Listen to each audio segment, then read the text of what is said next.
Your Honor, ladies and gentlemen of the jury, in the coming weeks, it is my intent to present a preponderance of evidence that the Star Wars prequels are an odious perpetration of tomfoolery so egregious that they stabbed through the very heart of true Star Wars fans, and by their very existence have irreparably maligned the original trilogy as it was conceived towards the end of the 20th century. I will also submit a very brief but impassioned case for why Disney Star Wars as a whole is nothing short of a heinous skid mark on the brand and a grotesquely amoral, nonsensical bastardization of the franchise that somehow manages to propel the aforementioned prequels into the realm of mediocrity by comparison, an affront that must not stand.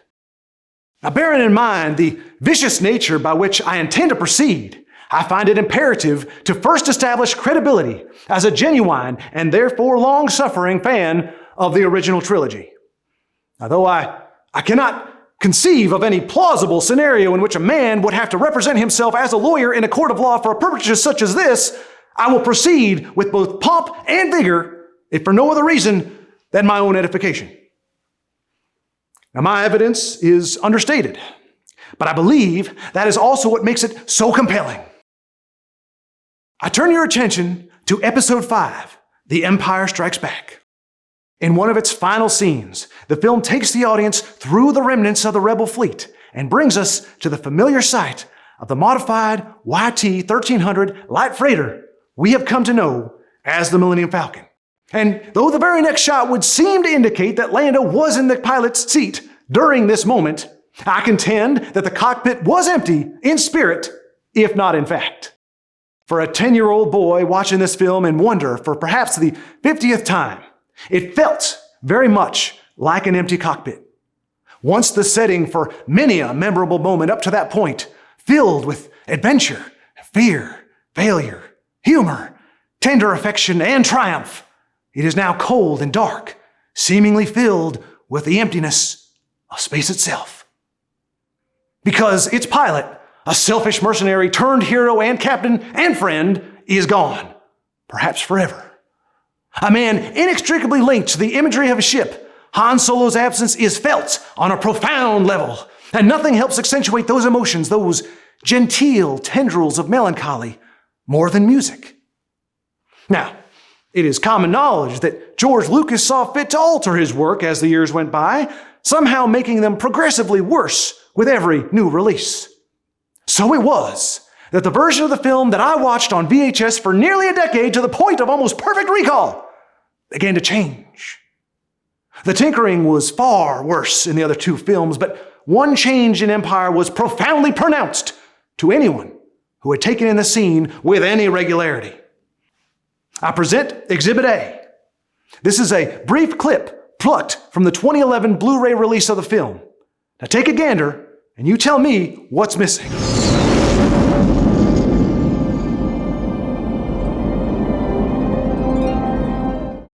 Did you catch it? Now remember, it's in the audio, not the visuals. Look with your ears.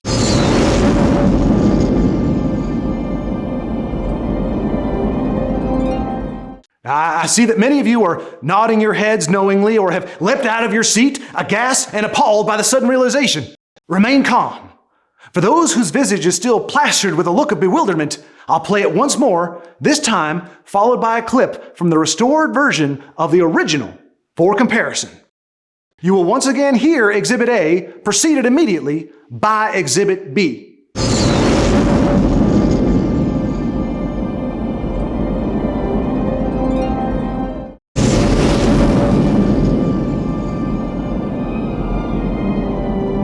There, clear as day. Here it goes again.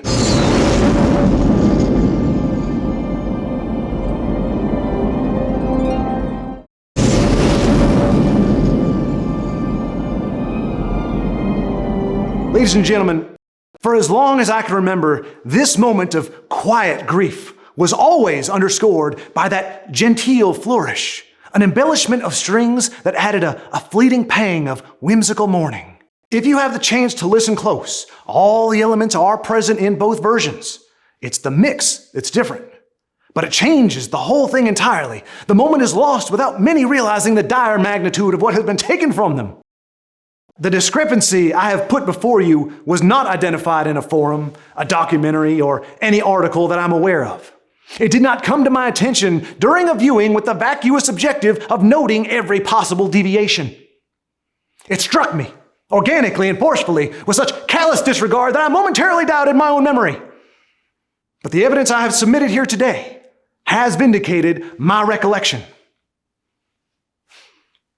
And I do not put it forward as a boast, only the humble testament of a heart and mind so attuned to the resonance of these films, so entwined in the weave of their emotional fabric, that even the slightest alteration to their constitution is a jarring and alienating tragedy.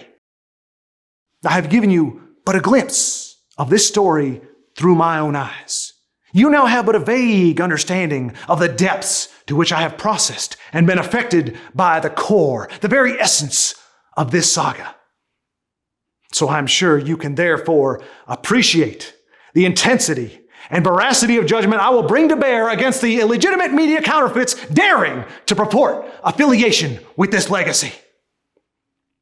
In the form of video reviews tentatively titled Sins of the Prequels and Disney Star Wars, A Tale of Degeneracy, coming soon. May the Force be with you. Prosecution rests. For now. Criminal. Going off the wrong way. Here we go.